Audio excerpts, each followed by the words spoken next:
अस्सलाम वालेकुम viewers, welcome back my YouTube channel Pindi food ideas. आज हम बनाएंगे सर्दियों में बहुत ही ज़्यादा बनाई जाने वाली रेसिपी जो कि बहुत ही सबको पसंद भी होती है, बहुत ही डिलीशियस बनती है। लेकिन कुछ लोगों को सही तरीके से नहीं बनानी आती, उनकी टेस्टी नहीं बनती। तो लेकिन आज जिस तरीके से मैं बताऊँगी आपको मसाला अपने घर पर या बनाएंगे तो बहुत ही आपकी ये फ़िश डिलीशियस बनेगी, बाज़ार से ज़्यादा अच्छी बनेगी, चटखारा बनेगी, चटपटी सी बनेगी। तो चलिए हम वीडियो को स्टार्ट करते हैं। सबसे पहले यहाँ पर मैंने एक मसाला तैयार करना है, मसाला जो कि हम घर पर ही तैयार करेंगे और बहुत ही मज़े का मसाला होगा। तो यहाँ पर मैंने 1 टेबलस्पून इसमें ज़ीरा लिया है, 1 टेबलस्पून ही हम साबुत धनिया लेंगे, 1/2 टेबलस्पून हमने इसमें अजवाइन ली है और 1/2 टीस्पून ही इसमें सौंफ ली है।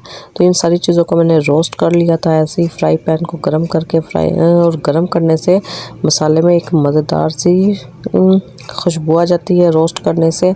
आपने भी मसाले को रोस्ट ज़रूर करना है। इसके बाद हमने दरदरा सा कूट लेना है, बहुत ज़्यादा बारीक नहीं करना, हमने इस तरह मोटा मोटा ही रखना है क्योंकि फ़िश पर इस तरह मोटा मोटा ही मसाला लगा हुआ भी होता है और अच्छा भी लगता है। जब हम खाते हैं तो इसका बहुत ही मज़े का टेस्ट आता है। तो यहाँ पर साथ ही मैंने अदरक लहसुन ले लिया, ये तकरीबन हमारे पास 1 टेबलस्पून होगा। अदरक लहसुन का पेस्ट हमने अच्छे तरीके से बना लेना है। तो यहाँ पर मैंने तकरीबन 1 पाव के करीब लीमू लिए हैं, लीमू का हमने रस अच्छी तरीके से निचोड़ लेना है। और हमने ये मैरिनेशन एक खुले बर्तन में करनी है, तंग बर्तन में हमने नहीं करनी, खुले बर्तन में अच्छे से ये मैरिनेट होगी हमारी फ़िश। मैंने सारे लीमू का रस निकाल लिया है और जो हमने मसाला खुद पीस के रखा था, तैयार किया था, अब वो मसाला इसमें हम ऐड कर देंगे। लहसुन अदरक का हमने पेस्ट इसमें ऐड कर देना है जो कि 2 टेबलस्पून बनेगा दोनों चीज़ों का।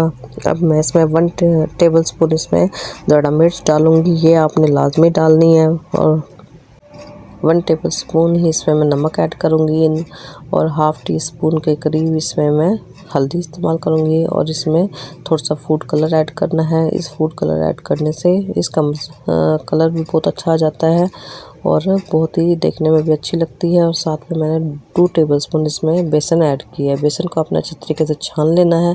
और 1 टेबलस्पून इसमें मैंने कसूरी मेथी, जो सूखी मेथी होती है, मैंने इसमें वो ऐड की है क्योंकि उसका टेस्ट बहुत ही अच्छा होता है। तो हमने इन सारी चीज़ों को बहुत ही अच्छे तरीके से मिक्स कर लेना है। हमने इस बैटर को बहुत ज़्यादा पतला नहीं रखना, हमने इसे थोड़ा सा गाढ़ा ही रखना है।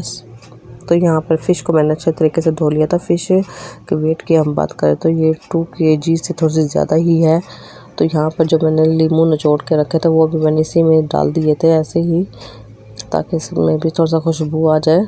तो यहाँ पर सारे पीसीस पर हम अच्छे तरीके से मसाला लगाते रहेंगे। यहाँ पर फ़िश के पीस और से मैंने बड़े रखे हैं, आप भी फ़िश के थोड़े से पीस बड़े ही रखवाया करें, बहुत ज़्यादा छोटे ना करवाया करें। बहुत ज़्यादा छोटे करवाने से कांटे भी फिर छोटे हो जाते हैं, फिर बच्चे नहीं खाते।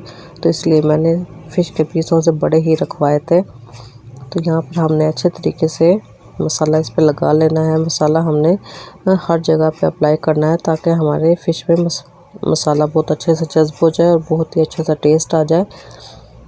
तो यहाँ पर हमने 1 बाय 1 करके सारे पीसेस पे मसाला इस तरह से लगा लेना है। और यहाँ पर ये देखें हमारा मसाला सब पर लग गया है और कितनी अच्छी कलर भी इसका कितना अच्छा आया है। ये बहुत ही चटपटा सा मसाला बना है। अगर आप और ज़्यादा मिर्चें खाते हैं तो आप मिर्चों की मिकदार, नमक की मिकदार बढ़ा सकते हैं, और अगर कम खाते हैं तो आप इसके मिकदार को कम भी कर सकते हैं। तो मैं इसे ओवरनाइट के लिए रखूँगी, मैं इसे फ़ौरन नहीं बनाऊँगी।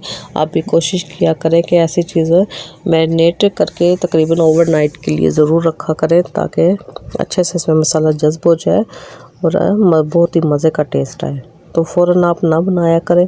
तो यहाँ पर अब नेक्स्ट डे आ गया था, तो मैंने यहाँ पर अब फ्राई पैन में ऑयल गर्म होने के लिए रख दिया है। अब मैं इसे फ्राई करूँगी और फ्राई आपने डायरेक्ट ठंडे ऑयल में नहीं डालना, ऑयल आपका थोड़ा सा गर्म होना चाहिए। ये देखिए हमने फ़िश को फ्राई करने के लिए रख देना है और आपने इसे डालने के बाद बिल्कुल भी हिलाना नहीं है। अगर आप हिलाएंगे तो आपकी फ़िश से सारे मैरिनेशन उतर जाएगी, इसलिए आपने 2 मिनट बाद ही इसकी साइड चेंज करनी है। तो यहाँ पर हमारी फ़िश अच्छे से फ्राई हो रही है। हमने फिर उसके बाद हम थोड़ा सा फ्लेम को कम कर देंगे बहुत फुल नहीं रखेंगे। अगर हम बहुत ही फुल रखेंगे तो हमारी फ़िश ऊपर से जल जाएगी और अंदर से कच्ची रह जाएगी, और कच्ची रहेगी तो इसमें पानी भी होगा तो फिर इसलिए अच्छी नहीं लगेगी। तो हमने डालते हुए इसकी आंच को तेज़ ही रखना है, लेकिन उसके बाद हम थोड़ा सा स्लो कर देंगे और मीडियम आंच पर इसे पकाएंगे। ये देखिए हमारी फ़िश बिल्कुल मज़े की दार में चटखारा सी बनकर तैयार हो गई है। कितना मज़े का इस पर कलर भी आया है और मज़ेदार सी क्रिस्पी सी फ़िश हमारी बनी है। ना कोई मसाला ज़्यादा है ना कम है। साथ में मैंने यहाँ पर ज़ीरे का रायता तैयार किया था और साथ में इमली की चटनी तैयार की थी। इमली की चटनी मेरे चैनल पर आपको मिल जाएगी, जो कि बहुत ही ईजी बनती है लेकिन चटपटी बनती है और फ़िश के साथ ये बहुत ज़्यादा खाई जाती है, इसलिए आपने भी ये रेसिपी ज़रूर ट्राई करनी है। सो व्यूअर्स, उम्मीद है कि आपको मेरी डिफरेंट सी रेसिपी अच्छी लगी होगी। अगर अच्छी लगी तो मेरे चैनल को सब्सक्राइब कर दें, लाइक कर दें।